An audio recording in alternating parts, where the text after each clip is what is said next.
The U.S. and Russia have just wrapped up high-stakes talks in Saudi Arabia over the fate of Ukraine. Secretary of State Marco Rubio says officials have agreed to restore embassy staffing in Washington and Moscow. He also says they'll create a high-level team to negotiate peace in Ukraine that will include Europe.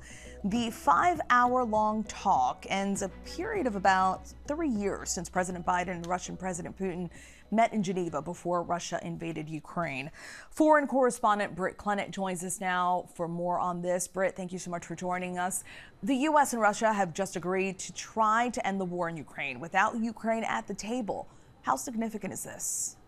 Hi, Stephanie. Yeah, there's no doubt about it. These are the most significant talks since the war began. Both sides very much enthusiastic about how the talks went, agreeing to, as you say, create a high-level team for further discussions. But these do seem to be talks about having more talks. There was really nothing of substance announced, that this was more about a framework on future talks. It sounds like both sides want to take this further. They used words like boosting geopolitical cooperation, Trump's Middle East envoy Witkoff using words like upbeat, positive. Secretary of State Rubio stressing that the goal is a fair, enduring and sustainable end to the conflict, talking about the first step in a long journey, that there has to be concessions made by all sides. But delegates from the two nations have also agreed to address irritants in the bilateral relationship. It's not clear what they meant by irritants.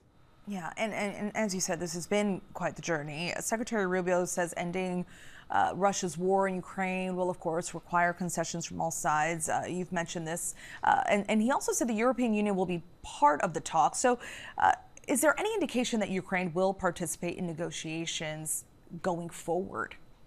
Yeah, so Rubio hinting at a role for the EU further down the line, saying it will need to be at the table at some point, but still playing down the fears in Europe that they've been sidelined by these talks.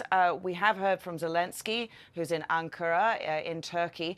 He said, "I never intended to yield to Russia's ultimatums, and I don't intend to now." And again, reiterating Ukraine's anger that these talks are going ahead about Ukraine without Ukraine. Hopefully there is some resolve very, very soon. Foreign correspondent Britt Clennett for us. Thank you so much, Britt. Good to see you.